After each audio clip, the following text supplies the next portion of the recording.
Let's talk supply chain. So welcome to the show, Jonas. Thank you. Happy to be here. Hi, Sarah. I am so excited to have you here. We met at LogTech back in, when was that? The end of February. And we had a lot to talk about. I thought that what you are working on is really amazing. And I know that you live and breathe supply chain management and logistics. So it's nice to have a guest who's so passionate. You're traveling the world. I absolutely love your approach to business. You're as much about the people as the technology, and supply chain really needs that right now. So I cannot wait to find out more. I can't wait for the audience to find out more. So let's just dive in. I mean, you founded Logward in April 2018. So you've just celebrated your 5-year anniversary. Congratulations. Thank you. So take us back 5 years and talk to us about what was happening in the market and the vision that you had that led to the creation of Logward. Happy to do so. Thank you. And first of all, let me start off by saying the best birthday cake we could have ever gotten was your intro you just gave to me. Thanks for the kind words. That was a very, very tasty birthday cake. Awesome. But yeah, 5 years feels much longer, to be honest. It was a pretty boring approach and nothing fancy at all. Back in the days, I was working for a freight forwarding specialist, and lots of the customers we were serving back then, which are multinational corporates, were looking for what you would call a lead logistics service provider, an LLP, who could manage their supply chain holistically from end to end all over the world. And back in the days, 6-7 years ago, when we had the initial ideas, there were rumors in the market that we could now completely digitize what an LLP would do. So complete digitization of end-to-end supply chain management, from receiving a purchase order to issuing a freight audit. And I just couldn't believe it. And that's how I started producing my own prototypes. It's as simple as that. I love that. Well, that's exactly what a supply chain professional does, right? We find a solution to a problem, and you really rolled the dice around digitization, because even 5 years ago, I mean, some people were on the fence, right? Yes, of course. I mean, I obviously, as you said, I live and breathe supply chain management, and as such a supply chain management nerd, I feel much pain when hearing those narratives that are commonly being used around the industry when it's about technology and digitization within our area, which, you know, some of the narratives go, nothing has happened for the last 20 or 30 years, and that's absolutely not true. So when you're saying people were on the fence, of course, like there are many great solutions out there, not only since yesterday, not only since we exist. Yeah. Awesome. So before we get an overview of what exactly you do at Logward, what are you seeing in the market right now? Because I'm sure you didn't think so much would change in 5 short years, but the pandemic was bang in the middle of your brand's lifetime. So what do the key challenges and trends look like right now? I think I would very politely and kindly push back a little on that, and also explain why I feel that way. I do not think that so much has changed in our landscape during the last 5 years. What has definitely changed is the attention and the sense of urgency that comes along with the character that our landscape and ecosystem has right now. So we're still talking about the same issues that we did have 5 years ago. And the big buzzword is visibility. And I'm not only talking about where is my order, where is my container, where is my pallet, where is my article, my SKU, but I'm talking also about how much did a certain move within my supply chain cost, how is my partner performance, what is my time to market, what is my on-time performance, and so on and so forth. So all of those things to me are visibility and transparency, and it's the same as 5 years ago. That's where a lot of companies struggle in that area. And what has maybe added, or what rose to the surface now, is the whole resilience topic. So nobody can predict what will happen in 2024. Absolutely nobody. If we just look back within the last 2 or 3 years, nobody could have ever predicted that. And that's why I believe getting flexible supply chain setups and flexible supply chain solutions has become more important than ever, and it is similar to the past, and that's what we keep working on. Yeah, being agile, right? We keep hearing the word resilient, but I think, we need to be talking more about agility and being flexible, collaboration, like I always talk about. I mean, those are really the words that are going to take us into the future. So give us an overview of Logward. What is it that you do? How do you help your customers? Break it down for us. Yes, thank you.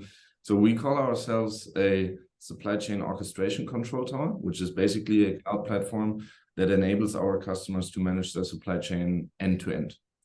Our customers are usually multinational corporates, having different business units in different regions around the world, having different requirements in their supply chain setup, which is usually very fragmented.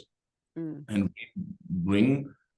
we bring them a place in which they can, for example, manage the orders, whether it's sales or purchase orders, where they can plan their transports, where they can run their logistics procurements, and where they can finally execute transportation.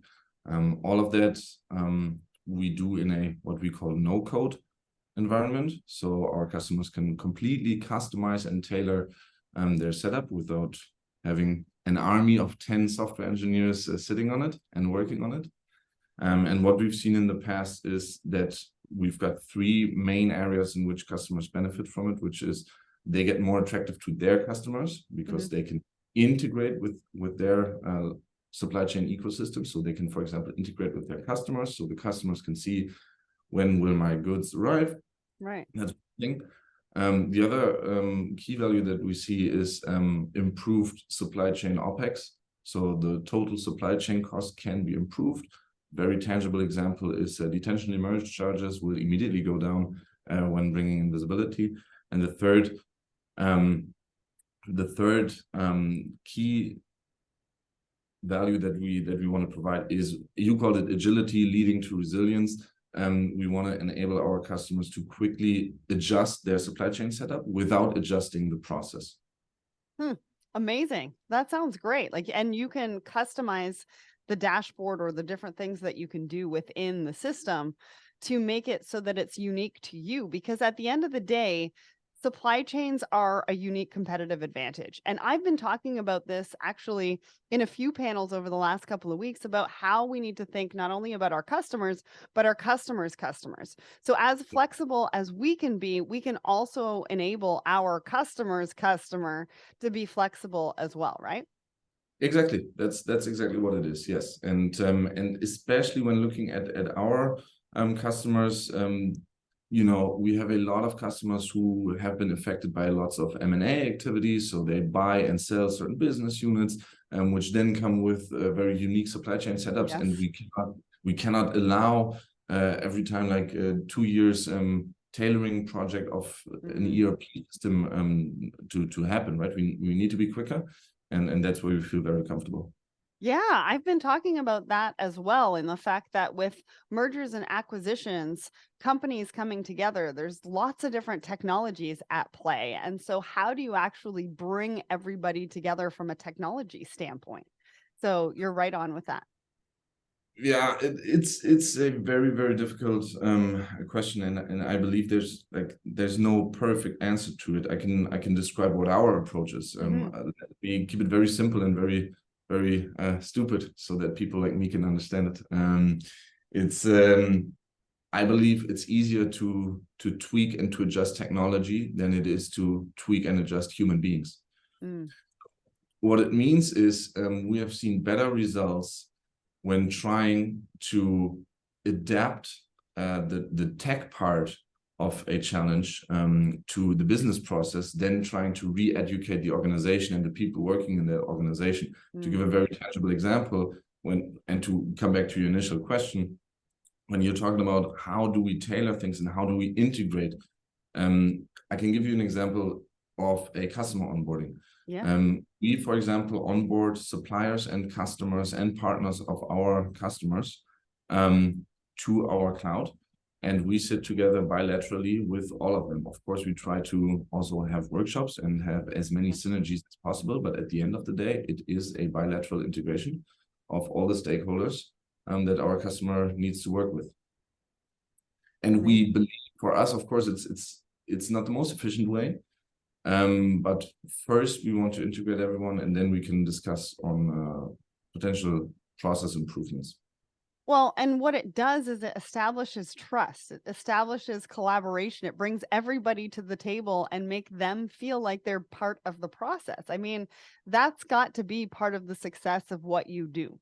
Yes, the keyword there is, or maybe two keywords, buy-in. Buy-in is super important, and that will result in the second keyword, which is customer retention.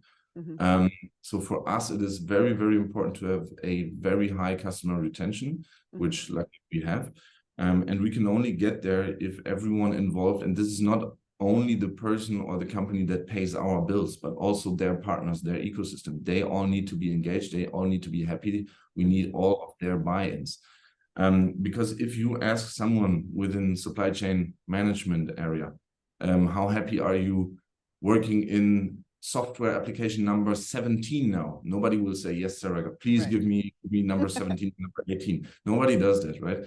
So everyone is like skeptical and let's say reserved in the beginning when anyone is trying to, move towards change in their supply chain management setup.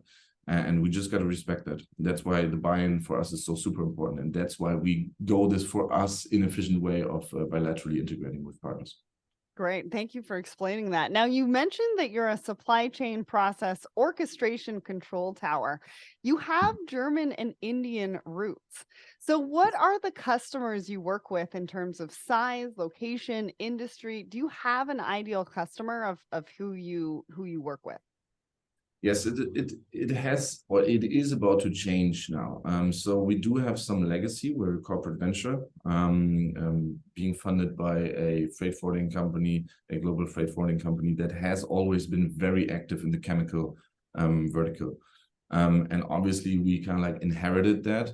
Our network within the chemical industry is very good.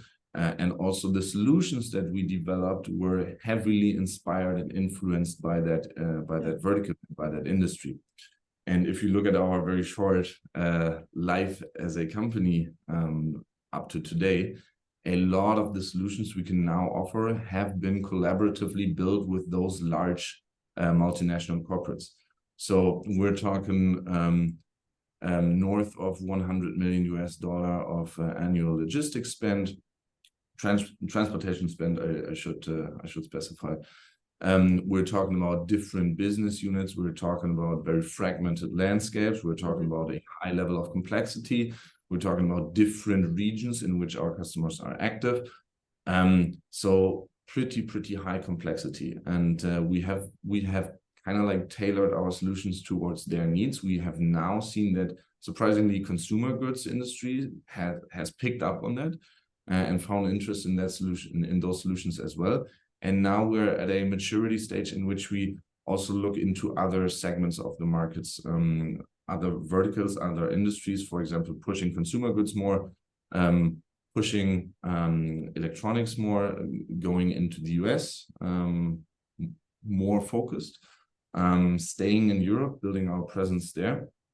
And to wrap it up in one sentence or in one very tangible thing, I would say the ideal customer for us today is any company that has a rather complex supply chain setup and does not want to spend 3 years of time, resources, and more than 10 million US dollars in implementing a market-leading ERP system and squeeze it to be fit for their needs. Whenever companies do not want to do that, we're happy to help with our no-code tailoring. And I appreciate you for explaining that as well, because, and it's interesting how you started in one core industry and now you can take what you've built for that particular industry and move it into other industries as well, and really take along with you the benefits that you've seen, right?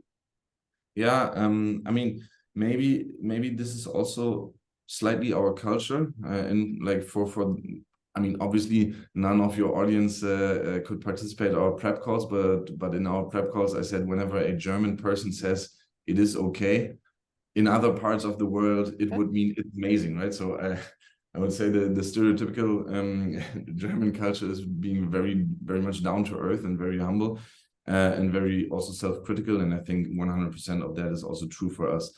And it matches perfectly with our corporate venture DNA. So we started building a solution for a real life problem. Our investors are in business since 145 years in more than 25 countries around the world. The customers they served are equally old. So yeah, it's exactly as you mentioned it. We basically just listened to the customer requirements and then started going to work. Amazing. So you have 3 core solutions. Let's do a little bit of a deeper dive into what you offer, and let's talk about those individually. So your sourcing solutions, what do they do? What are the key features and what are the benefits? I mean, if you have an example or some stats that you can share of maybe a success story, that would be great. Sure. So basically, just to give a little bit of background of how our product offering is structured, anything you will find in Logward can be used in a modular way, right? So you don't need to buy the big mansion, the big villa. If you only want to have an Airbnb for one night, that's perfectly fine, right? So what we did. The analogy is great. And I made it up on the spot, to be honest. Maybe I need to change it in the future, but okay, if you like it, I'm happy. So what we did though is to kind of like put brackets around our functionality modules to make it a little easier to understand. And what we call sourcing solutions are all the functionalities and all the modules that help our customers managing their orders. For example, purchase orders, or for example, sales orders, so outgoing orders or incoming orders, supplier management, and things that go along with that. And to give you a tangible example, for lots of our customers, and this is primarily being used in consumer goods verticals, they issue or they release purchase orders through our cloud to their suppliers. Then they mutually, together with the suppliers that also are integrated to the cloud platform, then work on the purchase orders. So if you say, okay, I want 1,000 iPhones for the next quarter, the supplier would then say, okay, 10 of those are ready now, Sarah, off they go. I will ship them via air freight now because it's only 10, small package. And then you can see, okay, the remaining amount is sitting idle at what, when will it be fulfilled, and so on and so forth. We can also consolidate and split those purchase orders. And when you're asking for success stories or some stats, we have seen in the past an improvement of 30% less transport demand. And we do that by bringing in our data analytics team to go as deep as, for example, how do we need to schedule our FTL and LTL truckloads going from warehouse to warehouse? Does it have to be every day, or can we do it only 3 times a week? Can we maybe implement some hub and spoke concepts? Can we maybe consolidate in broader area, like regional areas? Those are all the questions that we can answer when having transparency and visibility in our data, which is exactly what we do. Amazing. Amazing. I love that. So then you have procurement solutions, and I think they're addressing some of the industry's trending concerns, helping to solve for like capacity, forecasting, rates. Why don't you bring that solution to life for us? As you mentioned, this has definitely been the, let's say, best-selling area of Logward in the last years. What we do is we try to wear the procurement manager's hat and think about how she or he would tackle their daily life best. And obviously, when imagining that scenario, you are talking about RFQ management, whether it's spot market or whether it's long-term market. So we do have a tender management solution which our customers can use. And regardless of whether they do use our tender management solution or not, they can manage their capacity. So keywords would be MQCs.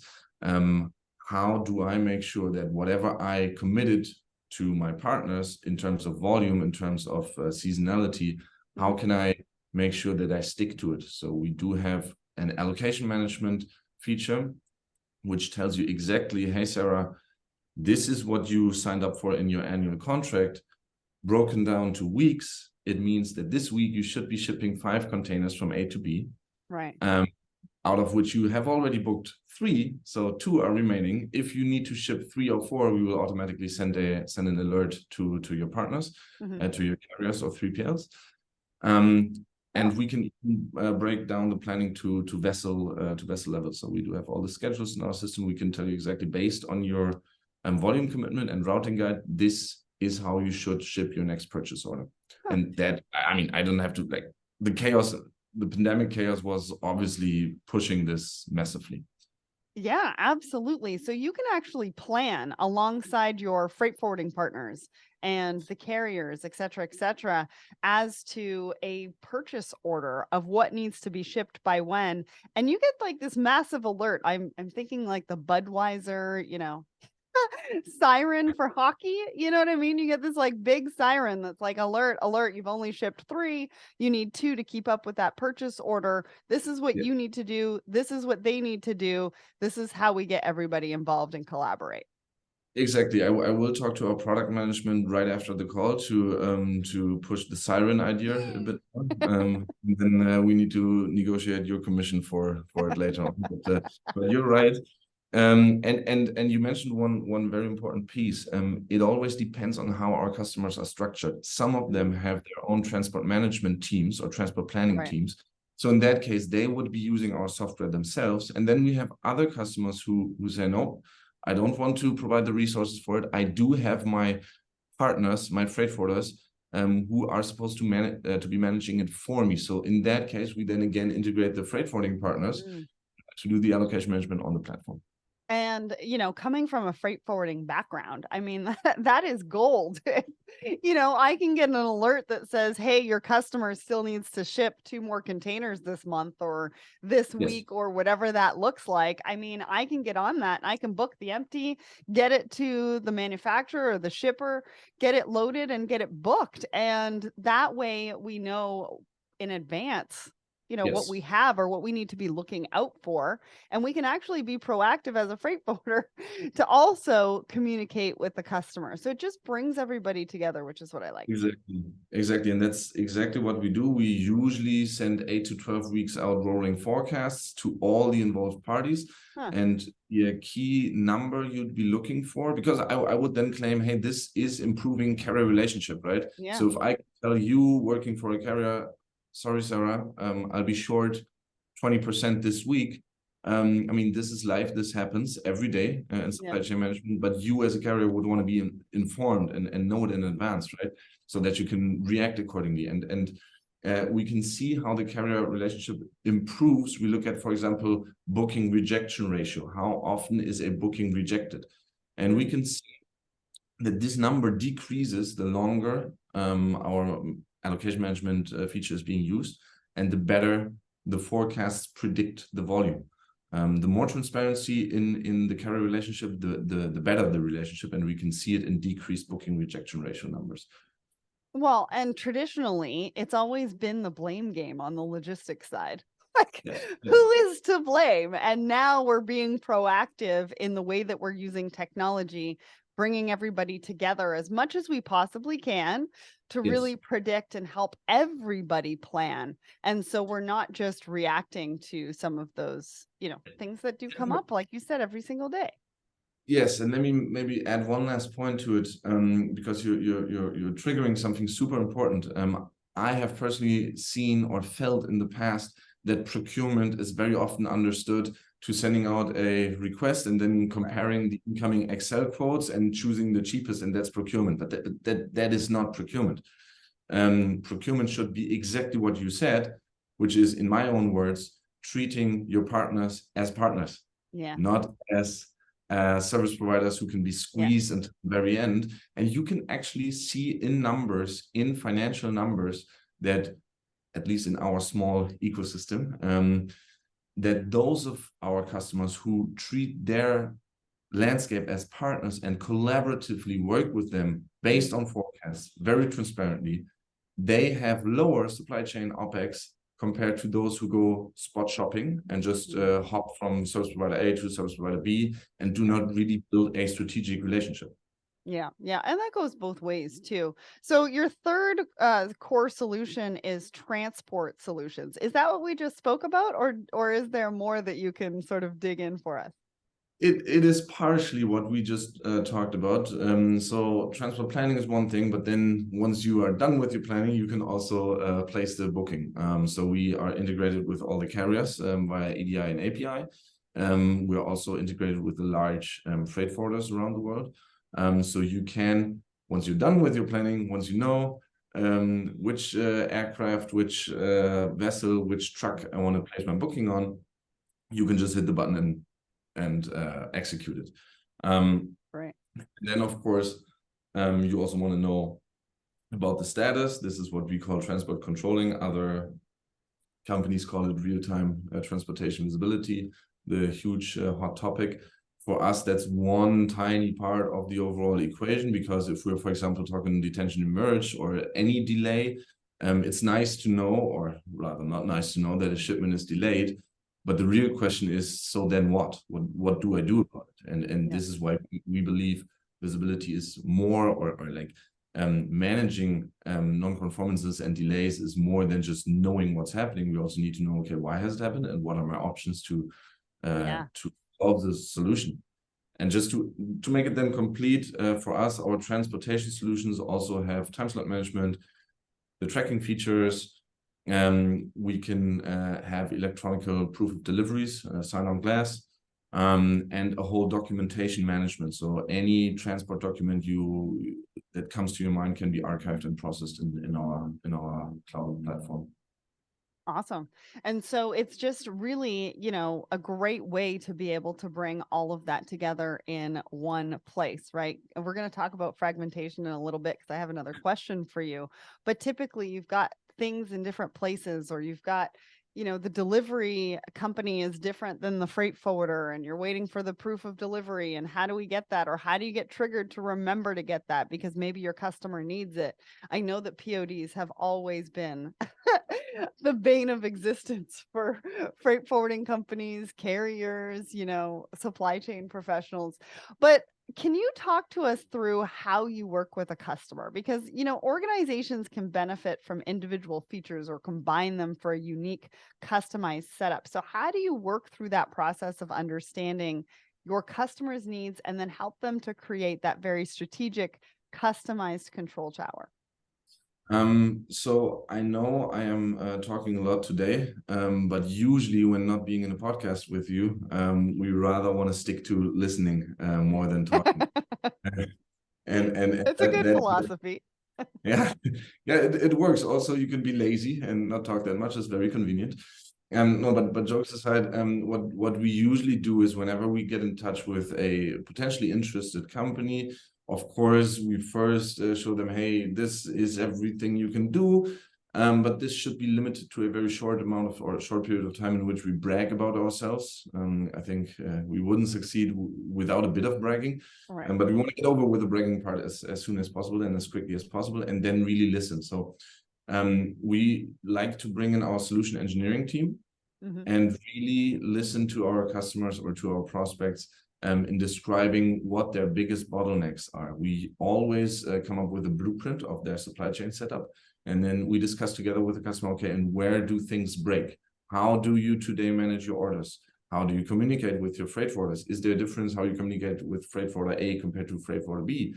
How do you communicate with your customers? So we come up with a large, colorful picture of the supply chain, and then we decide together with the customer, are we going for a huge end-to-end solution, or do you want to start in iterations and only do, for example, a tracking bit with us for now?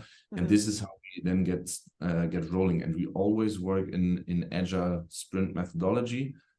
So yeah, if a customer says, I want my orders to be managed through your platform, we can go live really quickly with only that. And if the customers like it, then we can discuss about more, or keep it that way.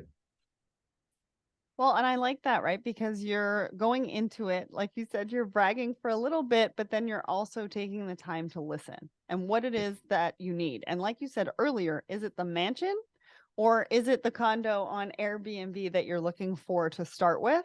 And you can grow with them, right? Yeah. So they can start with one product, they can start with one feature potentially, and then they can grow into different features. And that's got to help with onboarding and training as well, because sometimes when you implement the whole thing, everybody just kind of gets overwhelmed.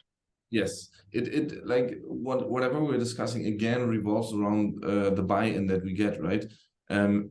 Every seasoned supply chain manager has seen those huge projects, technology projects, software projects in supply chain management, which take 5 years plus and ridiculous amounts of budget. And at the end, they're not successful. And I believe that the main root cause is people who have been pushing for that may have ignored certain angles that were important, and you avoid ignoring those or forgetting those angles by listening properly. And that's what we really try to do. Well, We and always let's talk a little bit more about that, because despite being a tech company, you understand that tech alone will not just solve your customers' challenges. You guys talk about that a lot. We're told we need technology, but we don't necessarily have some of the other things in place that should go hand in hand with it. So talk to us about the lack of transformational resources across many businesses. How is that sort of impacting or slowing down change and digitization across the industry? Why is it so important to you to change mindsets as well as build great software? I mean, I don't know a single company around the world that says, hey, I have 15 tech geniuses being bored to death sitting in my office. Like that Right. just doesn't happen, right?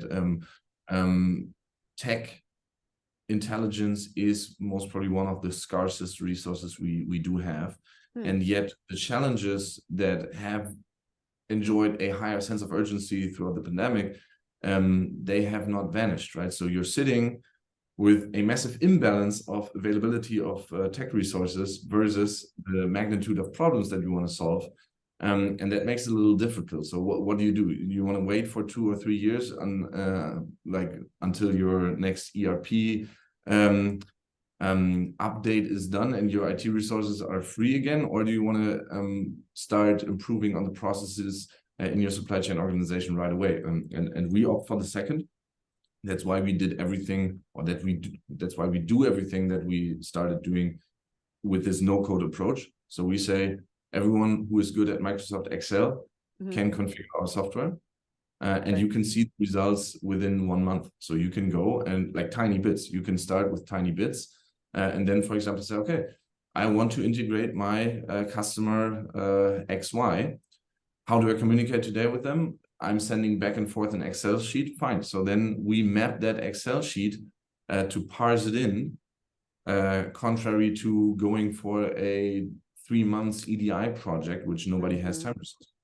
Right. It's not the perfect solution, but we get going and we can see whether the process works. And this is how we avoid those big, I'm not allowed to use bad words now, but these big, let's call them failures in those massive software projects, right? We want to start small, run quickly, and then see whether it works or not, and then iterate on it. Yeah, that's one of the biggest barriers to bringing new technology on board is, when does my IT department have time to be able to look at this with me? First of all, look at it. The second of all, assess how long it's going to take and when they have time to do it. And that could be months from now. And think about everything that you could have done in that time frame if you had just gotten started. Yes, and then you have to compete with all the other projects that are also existing in your organization, right? So your organization doesn't only exist out of supply chain experts; you've also got others, right? And this is one thing. Of course, we try to work on value cases with our customers. So the first question is always, what do you want to get out of this? And then this is our key anchor. But still, if a supply chain management project has to compete with a sales project that has immediate revenue effects, then you can make up your mind who gets the higher prioritization. And we just don't want to accept being overruled by sales projects in priority all the time. So that's why no-code approach. So when we were doing research for this particular episode, we went on to your blog called Logward, which I thought was amazing.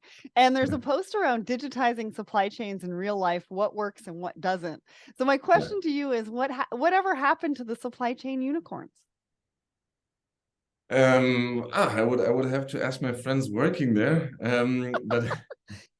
But I mean, I think around 7, 8 years ago, this trend of investing in logtech has really took off, right? And we have seen those massive, ridiculous funding investments. And of course, I believe great solutions have evolved from that, right?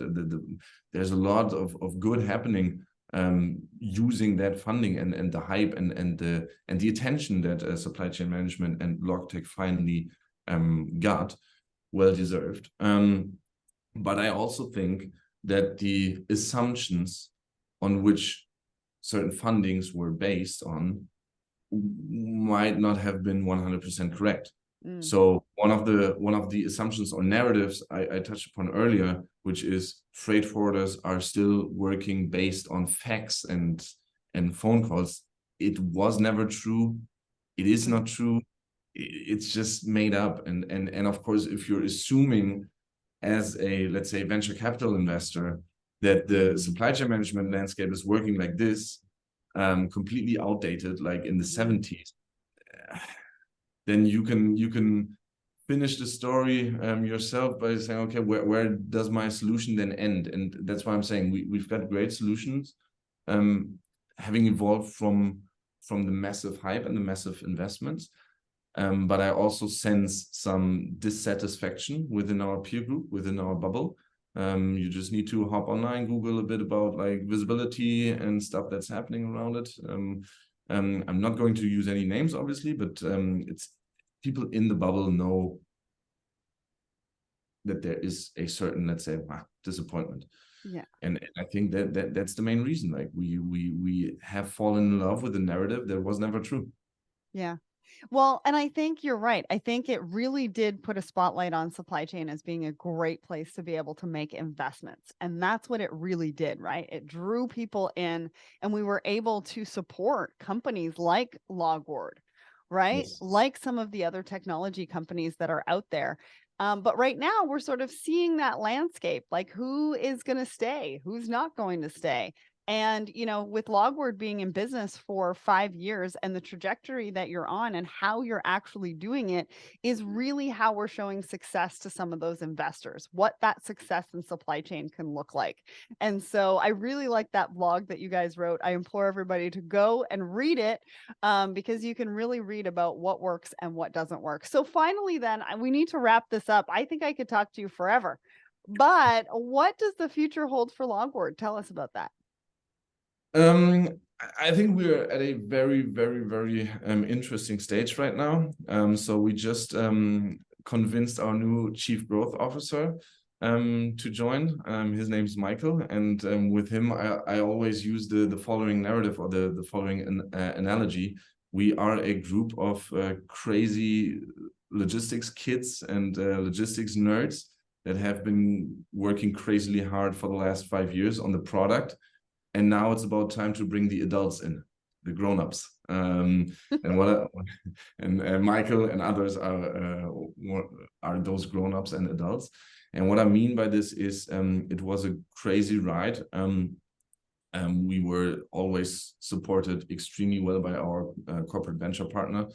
And we saw that the experiment that we started somehow worked. Today, we are working with companies that run north of $100 million transportation spend through our cloud platform. So it does work from the product side. What we have never done in our short life as a company is to professionally commercialize everything, and that's what the next iteration is about now, right? So we will now grow our commercial team, and we will grow our solution engineering team. We will reach out to the market a bit more. In the past, we were sitting in our basements, like no lights, lots of energy drinks and lots of pizza and coding all day long.